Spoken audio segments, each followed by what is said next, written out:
ओ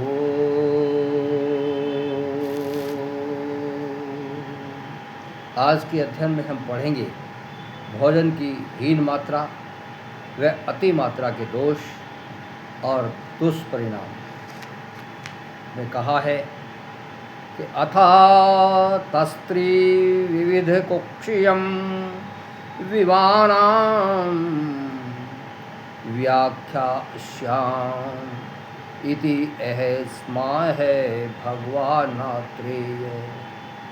अब त्रिविध कुक्षीय विमान विशिष्ट ज्ञान का उपदेश करेंगे। ऐसा भगवान पूजित ज्ञान से संपन्न मुनिवर आत्रेय पुनर्वसु ने कहा है। क्या कहते हैं?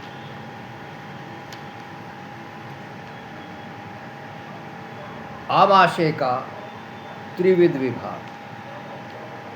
त्रिविधम कुक्षौ स्थापयेदवकाशांशमाहारस्य हारमुपयुञ्जान तद्यथा एकं वकाशासं मूर्तानामाहारविकाराणाम् एकं द्राणां वै पुनर्वात पित्तश्लेषमाणाम् एतावतीं आहारमात्रा मुपयुज्य जानो नामात्रा हरज किश्चिदिक्षु प्राप्नोति।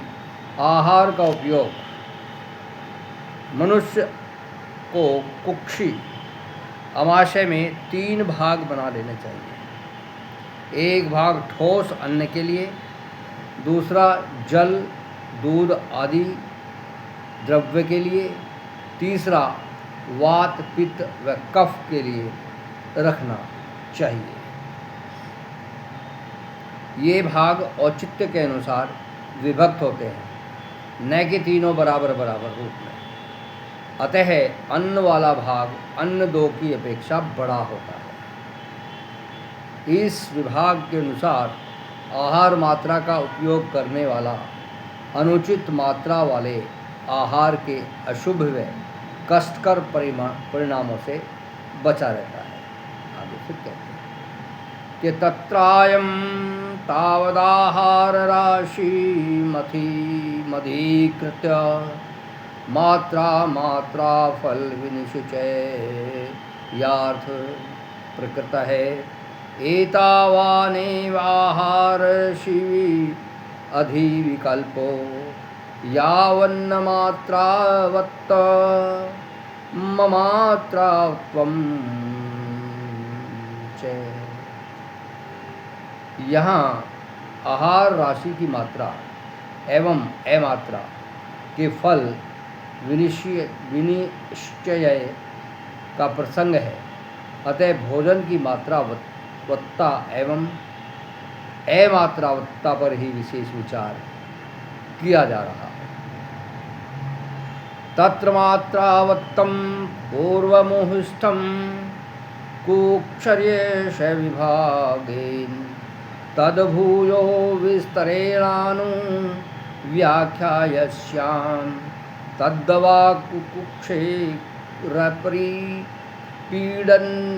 माहरेण हृदय अस्यावरोध पार्श्वयो विपाटनम् अनतिगौरवमुद्रस्य प्रीणमिन्द्रायाणां क्षुतिपाणौ परम् स्थानासंशयन् गमनोच्छ्वास प्रश्वास हास्य संगवामि अरसुखानुभूति सायं प्रातः शुचे सुखे परिणमनं बलवर्णाच पच्य करत्वं च इति मात्रावतो लक्ष्मणमारस्य भवति। कहा है इस विषय में मात्रावता का निर्देश कुक्षी अमाशय के अंश विभाग द्वारा पहले कहा है।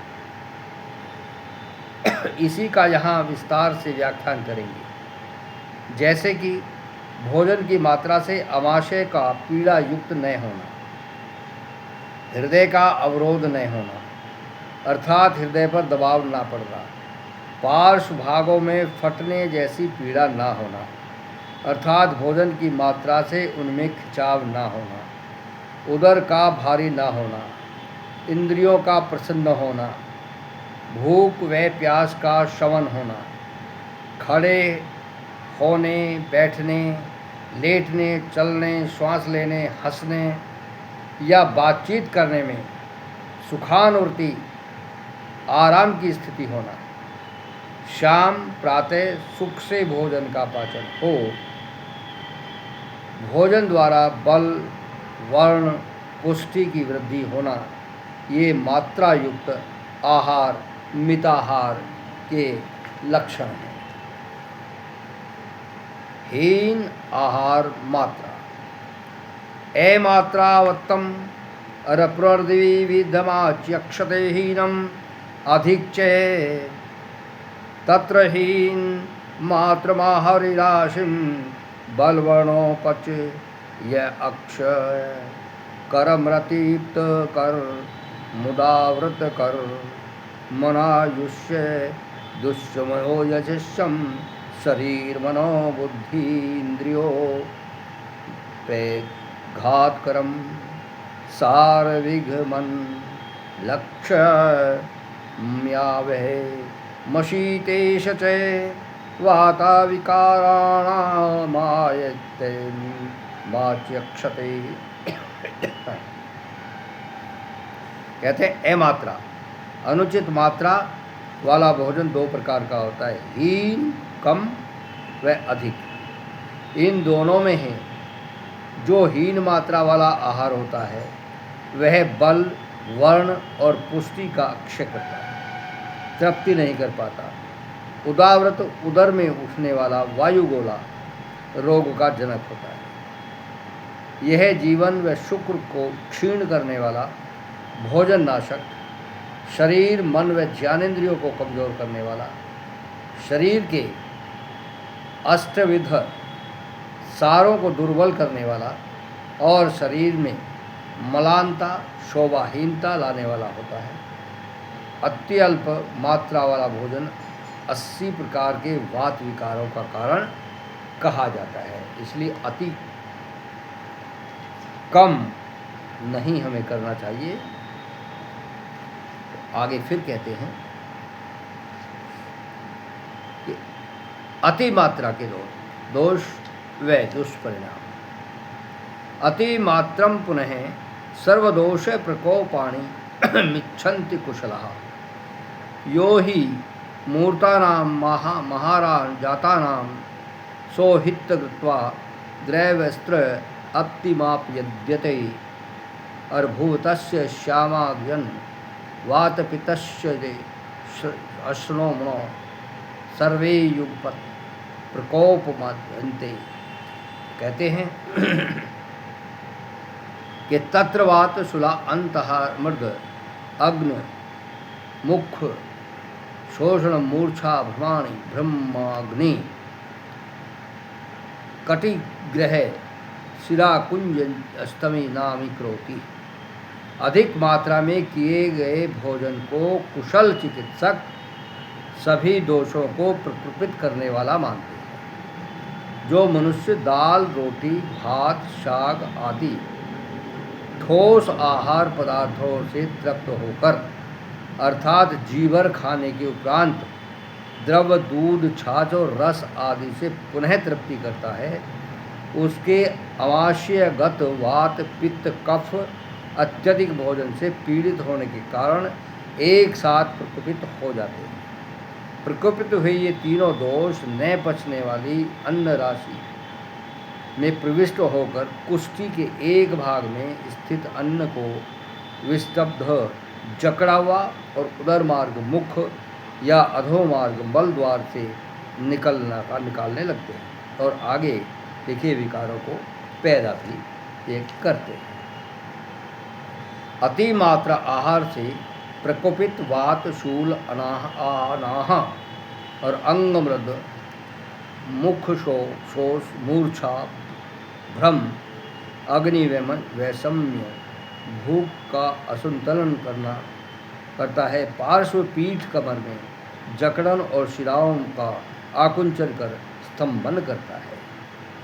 अति आहार से प्रकुपित हुआ पित्त ज्वर, अतिसार, अंतर्दाह और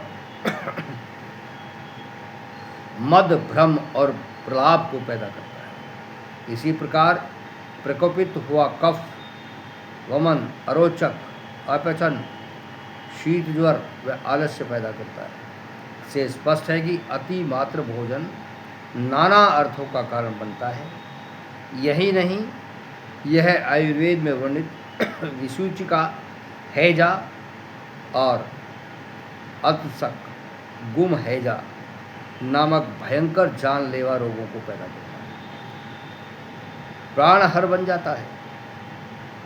अतः बुद्धिमान जनों को उक्त भयानक रोगों को ध्यान में रखते हुए भोजन की अति मात्रा से सदा बचना चाहिए। हम अगर भोजन करते हैं तो उस भोजन को हम अगर पेट भर खाते हैं तो उसके बाद फिर दूध, दही, छाछ आदि ना लें। अगर ये लेना है तो उसकी जगह अवश्य रखें। भोजन थोड़ा सा कम मात्रा में करते हुए उसके बाद हम दूध, दही आदि का प्रयोग कर सकते हैं, लेकिन इतना नहीं कि हम पेट पर पहले से पूरा पेट पर भोजन कर लें और उसके बाद फिर इनका प्रयोग करें, तो ये हमारे लिए ये नुकसान का हो सकता है। इसलिए अति भोजन भी हमें नहीं करना चाहिए।